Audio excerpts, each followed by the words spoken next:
ప్రియులారా, ప్రార్థన చేసుకుందాం. పరిశుద్ధుడా, మీకే వందనాలు, స్తోత్రాలు. ఈ ప్రాతకాల ఆరాధనలో ప్రవేశించిన నాయన కుటుంబాలు, వారి బిడ్డలను నాయన మీరు ఆశీర్వదించండి. నాయన నీ సన్నిధి నిత్యము తండ్రి నాయన మాతో ఉంచుమని, నాయన వాక్య ధ్యానాల్లో పాల్గొంటున్న వారిని, వారి బిడ్డలను సకల ఆశీర్వాదాలతో నింపమని యేసు ప్రభు పరిశుద్ధ నామమున వేడుకొనుచున్నాం తండ్రి. ఆమేన్. ఎన్ని తలచినా ఏది అడిగినా జరిగేది నీ చిత్తమే ప్రభువా, జరిగేది నీ చిత్తమే. నీ వాక్కుకై వేచియుంటిని, నా ప్రార్థన ఆలకించుమా ప్రభువా, నా ప్రార్థన ఆలకించుమా. నీ తోడు లేక, నీ ప్రేమ లేక ఇలలోన ఈ ప్రాణి నిలువలేదు. నీ తోడు లేక, నీ ప్రేమ లేక ఇలలోన ఈ ప్రాణి నిలువలేదు. అడవి పువ్వులే నీ ప్రేమ పొందగా, అడవి పువ్వులే నీ ప్రేమ పొందగా, నా ప్రార్థన ఆలకించుమా ప్రభువా, నా ప్రార్థన ఆలకించుమా.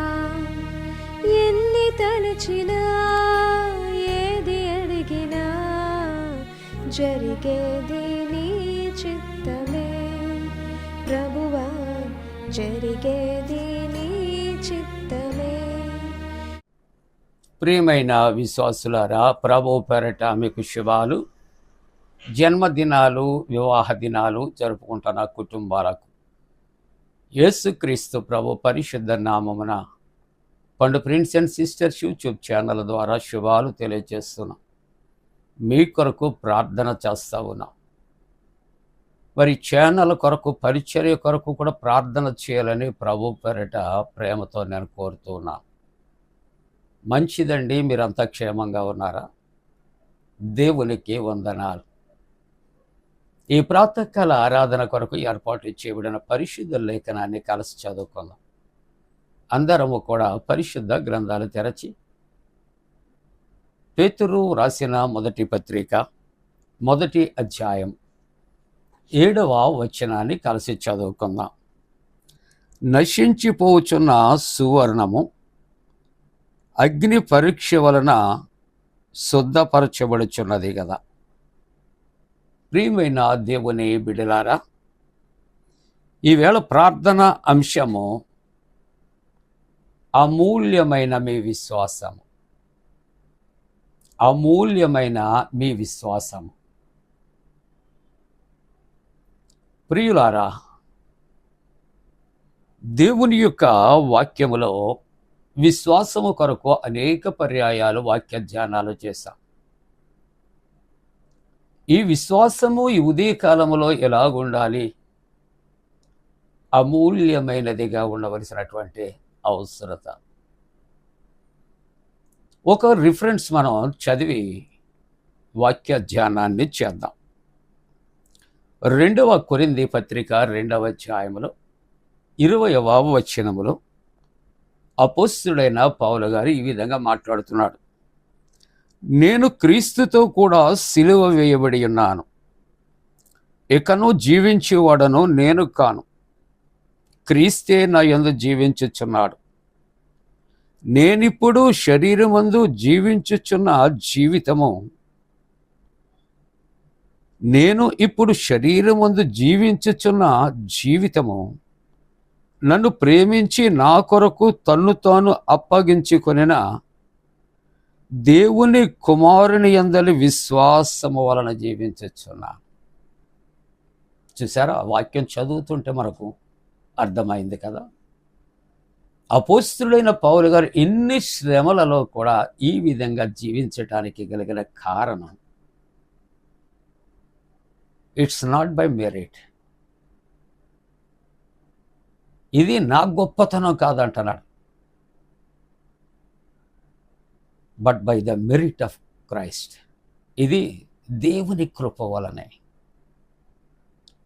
మనం ఇలాగూ ఈ స్థితిలో ఈ యొక్క సంతోషముతో ఇంత ఆరోగ్యముతో మనం జీవించగలుగుతూ ఉన్నాము అంటే మన వలన మనకు మాత్రము కాదు అని నేను ధైర్యంగా చెప్తున్నాను. ఈలోగన ఈ క్షణము వరకు ఇలాగ సంతోషంగా జీవిస్తున్నామంటే కేవలం ఆ మాట దేవుని కృప అనే ఆ మాట అపోస్తలుడైన పౌలు గారు తెలియజేస్తున్నారు. అయితే ఈ విశ్వాసము ఏ విధంగా ఉండాలి అని ఆలోచన చేస్తే ఈవేళ వాక్య ధ్యానంలో అమూల్యమైన మీ విశ్వాసము, ఒకవేళ అమూల్యమైనది వెండి బంగారాలు అనుకుంటామేమో, అవన్నీ క్షయమైనవండి. వెండి బంగారము, ఆస్తిపాస్తులు, ధనధాన్యాలు, మేడల మిద్దెలు ఇవన్నీ కూడా అశాశ్వతమని దైవవాక్యం మాట్లాడుతుంది. కానీ దేవుని యందలి నీకు ఉన్న అచంచలమైనటువంటి విశ్వాసము, దేనితో కూడా సాటి రానటువంటిది, సాటి లేనటువంటి విశ్వాసము, అమూల్యమైన విశ్వాసం, అది మాత్రము క్రీస్తు యేసునందున్న విశ్వాసం అని నేను జ్ఞాపకం చేస్తున్నా. ఈ ఉదయకాలం కొద్ది మాటలు ఈ అమూల్యమైన విశ్వాసము కొరకు యోబు భక్తిని జ్ఞాపకం చేయాలని నేను ప్రేరేపించబడుతూ ఉన్నాను. యోబు భక్తుని యొక్క విశ్వాసము ఎటువంటిది? అతడు కలిమిలోనే కాదు, లేమిలో, సుఖములో కాదు, దుఃఖములో, బిడ్డలు ఉన్నప్పుడు కాదు, బిడ్డలు చనిపోయినప్పుడు, పశుపక్షాదులు కలిగినప్పుడు కాదు, వాటన్నిటిని పోగొట్టుకున్నప్పుడు,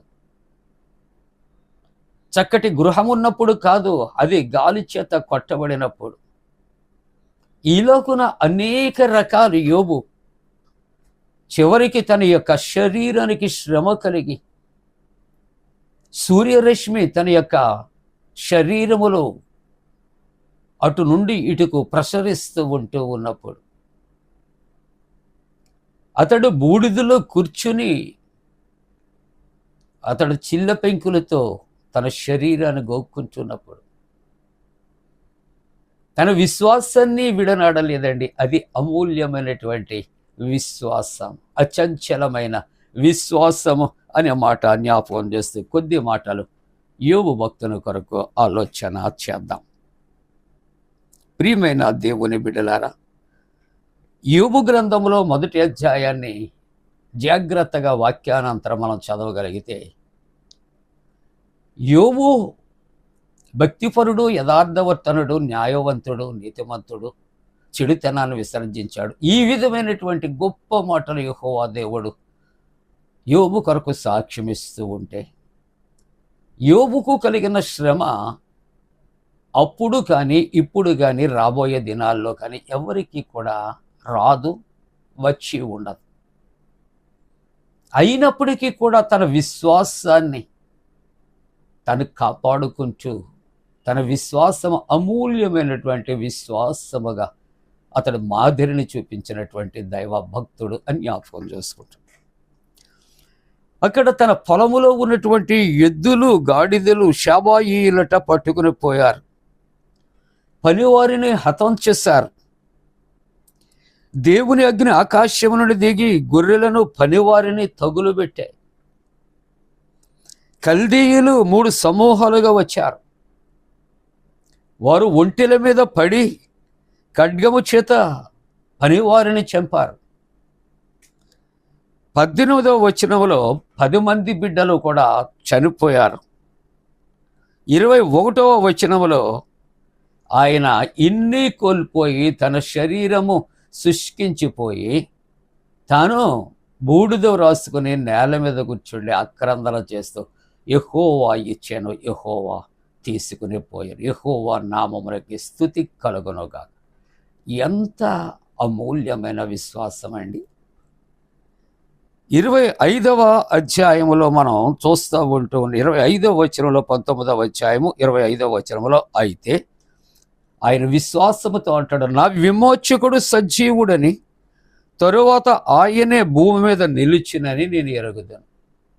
అప్పటికి కూడా నా విమోచకుడు సజీవుడు అని సాక్ష్యం ఇస్తూ 26వ వచనములో అంటాడు, ఈలాగు నేను చర్మము చివికిపోయినను, తరువాత నా శరీరముతో నేను నా దేవుని చూచిన. నా శరీరం అంతా చివికిపోయిన, బ్రద్దలైపోయిన, ఏమైపోయినా, ఏమంటున్నాడని ఆలోచన చేస్తే శరీరముతో నేను నా దేవుని చూచేదని. ఎంత విశ్వాసం! అందుకని వాళ్ళు చదివినటువంటి వాక్యములో మనం ఆలోచన చేస్తే, నశించిపోవచ్చున్న సువర్ణము అనగా బంగారాన్ని ఏం చేస్తారంటే కొలిములో పెట్టి కాల్చినప్పుడట దాంట్లో ఉన్నటువంటి మట్టి మస్టు అంతా కరిగిపోయి దాని ఒరిజినల్ క్యారెక్టర్ బయటికి వస్తుంది ప్రియులారా. కాబట్టి యోబు యొక్క జీవితంలో శ్రమలు కలిగిన మీదట పుటము వేయబడిన సువర్ణము వలె తాను ప్రకాశిస్తూ తన యొక్క విశ్వాసాన్ని ఏ విధంగా అమూల్యమైన విశ్వాసముగా తను కాపాడుకొని లోకానికి విశ్వాసంలో ఒక మాదిరిగా ఆయన ఉంచబడ్డాడు. ఈ ఉదయకాలం మన విశ్వాసం ఏ విధంగా ఉంది అని ఆలోచన చేస్తే పరిశుద్ధ గ్రంథంలో ఎంతోమంది భక్తులు విశ్వాసులు ఉన్నారు. కానీ ఉదయకాలము యోబు భక్తునికి ఉన్నటువంటి విశ్వాసం అమూల్యమైన విశ్వాసముగా మనమును కూడా కలిగి ఉండటానికి దేవుడు తన పరిశుద్ధాత్మ మనపై మెండుగా కుమరించునుగాక. ఆమేన్. ప్రార్థన. పరిశుద్ధుడా, శక్తి కలిగిన మా దేవా, నీకు వందనాలు, స్తోత్రాలు. నీవిచ్చిన శ్రేష్టమైన వాక్యాన్ని మా కొరకు దీవించి నీ శక్తి కలిగినటువంటి వాక్యము చేత నాయనా శక్తిహీనులమైనటువంటి మమ్ములను నీలో శక్తివంతులముగా సిద్ధపరచు నాయన. ప్రభు, జన్మదినాలు, వివాహ దినాలు జరుపుకుంటున్న కుటుంబాలను ఆశీర్వదించి నాయనా, మరలా తండ్రి నాయనా, అనేకమైన స్థలాలలో కరోనా నాయన ప్రబలుతూ ఉంది. అది ఎవరికి ప్రమాదము కలుగుకుండునట్లు నాయన నీవే కనికరించి తప్పించమని, ఒకవేళ నాయన వాటికి గురి అయినటువంటి వ్యక్తులను స్వస్థపరిచి బలపరచమని ప్రార్థిస్తూ ఉన్నా. అనేక రకాల పరీక్షలు రాస్తున్న బిడ్డలకు జయము కలుగుచ్చే ప్రభా. ఇదిగో తండ్రి, ఎంసెట్, నీట్ ఎగ్జామ్ రాసిన బిడ్డలకు జయము కలుగుచ్చే. డిఎస్సి కొరకు సిద్ధపడుచున్న బిడ్డల కొరకు ప్రభా, ఇదిగో తండ్రి, కాంపిటేటివ్ ఎగ్జామ్స్ రాస్తున్నటువంటి బిడ్డల కొరకు జయము దాయిచ్చే. గర్భిణీ స్త్రీలు సుఖ ప్రసవ కొరకు, వివాహ వ్యవస్థలో ప్రవేశించే బిడ్డలు నాయన మంచి నా ప్రభా వివాహ వ్యవస్థలో వారు ప్రవేశించగలుగునట్లు, సంతానము కొరకు ఎదురు చూస్తున్న కుటుంబాలు సత్సంతానము కలుగుచ్చేయమని ప్రార్థిస్తూ, ఎండల యొక్క తీవ్రత దూరపరిచి ప్రకృతి వైపరీత్యాలు దూరపరచమని యేసు ప్రభు దివ్య నామమున వేడుకొనుచున్నాము తండ్రి.